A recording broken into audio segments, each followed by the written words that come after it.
పాటమీదవారిపాలెం గ్రామంలో జిల్లా స్థాయి టెన్నిస్ బాల్ క్రికెట్ టోర్నమెంట్ను అద్దంకి నియోజకవర్గం వైఎస్ఆర్ కాంగ్రెస్ పార్టీ పరిశీలకులు మరియు మాజీ ఏఎంసీ చైర్మన్ వెంకారెడ్డి సహాయ సహకారంతో నిర్వహించారు. ముందుగా మార వెంకారెడ్డి ప్రారంభోత్సవ కట్ చేసి టోర్నమెంట్ ప్రారంభించారు. అనంతరం క్రీడాకారులను ఉద్దేశించి మాట్లాడుతూ గేమ్స్ మరియు టోర్నమెంట్ పోటీలకి తమ వంతు సహాయ సహకారాలు ఎప్పుడు ఉంటాయని తెలియజేశారు.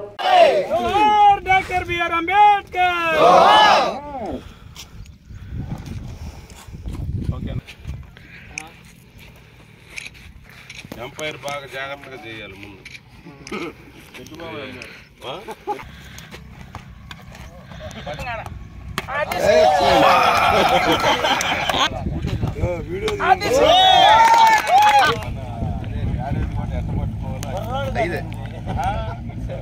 పట్టుకునేది కూడా చూపిస్తున్నారు కదా.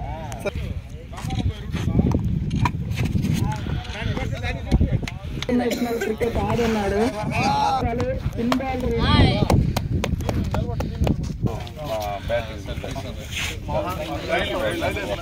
పక్కన ఎవరు ఉన్నాయి? రాజా 60.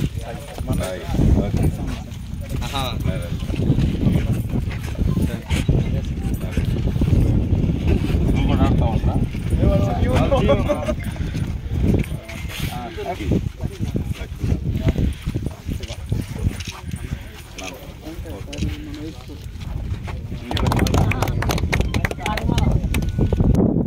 భారతదేశం నుంచి ఇప్పుడు ఆటగాళ్ళు ఎక్కువగా వస్తున్నారు. దానికి కారణం ప్రతి ఒక్కరిలో కూడా క్రీడల్లో పాల్గొనాలనే ఉత్సాహము, అదేవిధంగా ప్రభుత్వ ప్రోత్సాహం కూడా ఉంటుంది. కాబట్టి తప్పకుండా భవిష్యత్తులో ఉద్యోగాలకు కూడా ఇది ఒక రిజర్వేషన్ లాగా కూడా పెట్టారు. కాబట్టి ప్రతి ఒక్కరు కూడా దీన్ని మనం నేర్చుకునేదానికి మొదటి మెట్టుగా భావించి తప్పకుండా ఈ కార్యక్రమాన్ని విజయవంతం చేయవలసిందిగా కోరుకుంటూ ఇక్కడ ఆహ్వానించిన అంబేద్కర్ కమిటీ వారికి, పాటమీదపాలెం గ్రామ వాసులకి అందరికీ నా నమస్కారాలు తెలియజేస్తూ సెలవు తీసుకుంటున్నాను.